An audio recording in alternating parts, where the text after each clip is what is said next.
નમસ્કાર, આપ જોઈ રહ્યા છો નેશન પ્લસ ન્યૂઝ. હું છું આપની સાથે હિરુ પંડ્યા.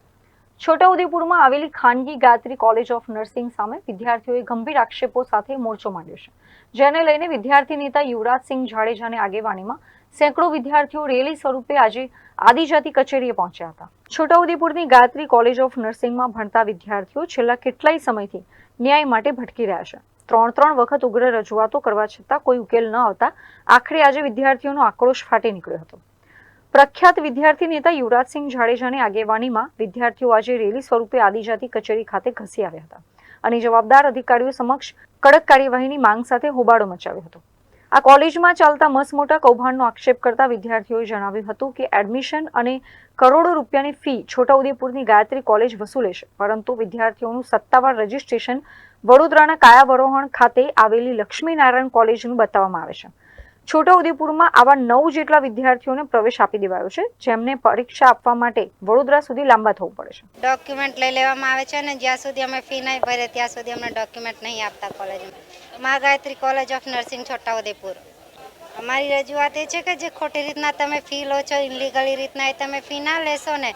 જે હવે અમે હોસ્ટેલવાળાની 35,000 ફી છે ને પેલી જે ફૂડ બિલ આવે છે એવી રીતના 45,000 થાય છે, તો અમારી જોડે લો તમે, પણ અપડાઉનવાળા જોડે ઇનલીગલી રીતના ફૂડ બિલ કેમ લો છો? એમને હોસ્ટેલમાં બતાવીને ફૂડ બિલ ના લેશો, એવું એ તમારી રજૂઆત છે. ડોક્યુમેન્ટ તો જ્યારે અમે એડમિશન લીધું ત્યારના ડોક્યુમેન્ટ એમની જોડે જ છે. પેલન્ટી તો જે પ્રમાણે ફી નહીં ભરતા પર દિવસની 100 રૂપિયા લગાડે છે. હવે અઠવાડિયા સુધી અમે ફી નહીં ભરીએ તો અઠવાડિયાની 700 થાય તો એ 700 રૂપિયા લે છે અમારી જોડે. લેબ તો છે પણ લેબમાં કંઈ પૂરતું સામાન નહીં. જ્યારે ત્યાં ઇન્ફેક્શન આવ્યું હતું લક્ષ્મીનારાયણમાં, એ 2 કોલેજ ચાલવે છે, ત્યારે રાત્રે 2 વાગે આવીને બધું સામાન ભરીને તે લઈ ગયા હતા. બીએસસી નર્સિંગના વિદ્યાર્થીઓને અહીંયા પરમિશન નહીં પણ એ અહીંયા ચાલવે છે. હા, તો એ હોબાળો છે ને. જ્યારે અમે કોઈને કમ્પ્લેન કરીએ કશું બી કાર્યવાહી તો થવી જ જોઈએ. કોલેજની અંદરની બદતર સ્થિતિના આક્ષેપો પણ હલચલ મચાવી દે તેવા છે. આરોપ એ છે કે માત્ર 2 જ રૂમની વ્યવસ્થા વચ્ચે 100 જેટલા વિદ્યાર્થીઓને ઘેટા બકરાની જેમ રહેવા મજબૂર કરાયા છે. કોલેજમાં નર્સિંગ માટે જરૂરી એવી લેબોરેટરીની કોઈ વ્યવસ્થા જ નથી અને હોસ્ટેલમાં યોગ્ય ભોજન પણ આપવામાં આવતું નથી. આટલું ઓછું હોય તેમ જે બાળકો હોસ્ટેલમાં રહેતા જ નથી તેમના નામે પણ ખોટા ફૂડ બિલ બનાવીને સરકારી નાણાં ઉપાડી લેવાતા હોવાનો સણસણતો આક્ષેપ થયો છે.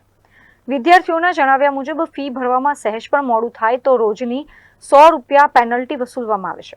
આ લૂંટફાટ સામે જો કોઈ અવાજ ઉઠાવે તો કોલેજ પ્રશાસન ઓરિજિનલ ડોક્યુમેન્ટ્સ જપ્ત કરી લેવાની અને પરીક્ષામાં નાપાસ કરવાની ધમકીઓ આપે છે.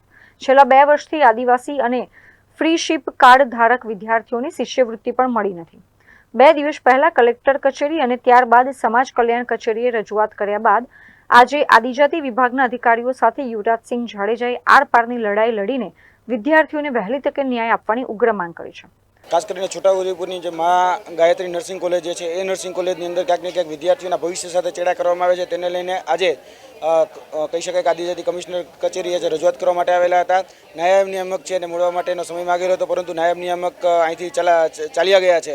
એટલે જે અહીંયા ચાર્જમાં છે એમની સાથે વાત કરી છે. જોવા જઈએ તો ખાસ કરીને વિદ્યાર્થીઓના ઘણા બધા પ્રશ્નો છે. ખાસ કરીને જે વિદ્યાર્થીઓ બીએસસી નર્સિંગ જે અહીંયા કોર્સ અવેલેબલ જ નથી, એ બીએસસી નર્સિંગના વિદ્યાર્થીઓ અહીંયા હોસ્ટેલમાં રહે છે અને હોસ્ટેલમાં રહે છે એટલું જ નહીં, અહીંયા એને બીએસસી નર્સિંગ પણ ભણાવવામાં આવે છે.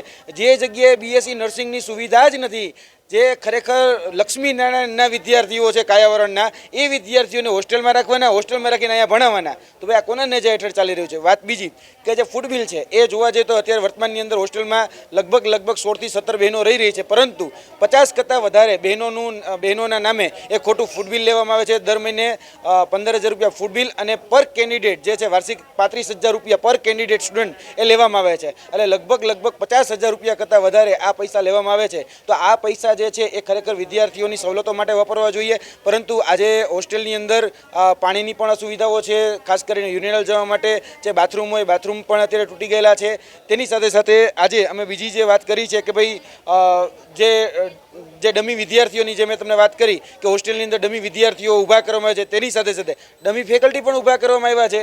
હવે આ ડમી ફેકલ્ટીઓ છે એવું દેખાડે છે કે ભાઈ આ અમારા વિદ્યાર્થીઓને ભણાવે છે, પરંતુ એક જ ફેકલ્ટી છે અને એક જ ફેકલ્ટી બધા જ પ્રકારના કોર્સ એ લે છે. GNM હોય, ANM હોય કે BSc નર્સિંગ બધું એક જ ભણાવે છે. એટલે આ કઈ પ્રકારનું અને પગાર જે છે એ બધા જ નામે કહી શકાય કે ઉધારાય છે. એટલે ક્યાંક ને ક્યાંક વિદ્યાર્થીઓના ભવિષ્ય સાથે ચેડા હતા, તેને લઈને આજે રજૂઆત કરવા માટે આજે અમે કહી શકાય કે છોટાઉદેપુર ખાતે આવ્યા છીએ. આગામી દિવસમાં 15 દિવસનું અલ્ટિમેટમ આપીએ છીએ. આ માધ્યમથી જો 15 દિવસની અંદર આ વિદ્યાર્થીઓની જે માંગણી છે સ્વીકારવામાં નહીં આવે તો આ જ જે કચેરી છે એટલે કે જિલ્લા કલેક્ટર કચેરી છે એનો ઘેરાવો કરી તમામ વિદ્યાર્થીઓની સાથે અહીંયા ધરણા પ્રદર્શન કરવામાં આવશે અને પછી જે લોકો જે ભાષામાં સમજે છે અને આગળના દિવસોમાં એની ભાષામાં એને જવાબ દેવામાં આવશે.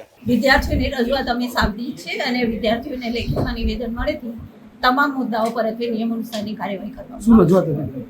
એમની સ્કોલરશિપ બાબતે રજૂઆત હતી, એમના ઓરિજિનલ ડોક્યુમેન્ટ લઈ લેવા બાબતે, રજિસ્ટ્રેશન બાબતે અને હોસ્ટેલની સુવિધાઓ બાબતે રજૂઆત હતી. જેના ડોક્યુમેન્ટ નિયમ અનુસાર જે નિયમ અનુસાર પૂરતા હોય છે એમને શિષ્યવૃત્તિ ચૂકવવામાં આવેલી છે. બાકી પૂરતા ડોક્યુમેન્ટ માટે વિદ્યાર્થીઓને ઓનલાઈન પોર્ટલ પર પૂરતા આપવામાં આવે. નિવેદન મળે કાર્યવાહી કરવામાં આવે. નિયમ અનુસારની કાર્યવાહી કરવામાં આવશે. વિદ્યાર્થીઓની લેખિત રજૂઆત અત્યાર સુધી મળેલ નથી, મળેથી તમામ પગલાં લેવામાં આવશે અને વિદ્યાર્થીઓને પૂરતો ન્યાય આપવાના પ્રયત્નો કાર્યવાહી કરવામાં આવશે. લેખિતમાં વિદ્યાર્થીઓ તરફથી અત્રેથી સ્કોલરશિપની કાર્યવાહી થાય છે તો અમે બાળકોને જે અન્યાય થઈ રહ્યો છે એમને ન્યાય અપાવવા માટે અમે પૂરતી કોશિશ કરીશું. Rehan Patel, Nation Plus news, Chhota Udaipur. સમાચારોના સતત અપડેટ મેળવવા માટે અમારી નેશન પ્લસ ન્યૂઝની યુટ્યુબ ચેનલને સબસ્ક્રાઇબ કરો, બેલ આઇકન દબાવો અને જોડાયેલા રહો ફેસબુક, ઇન્સ્ટાગ્રામ અને ટ્વિટર પર.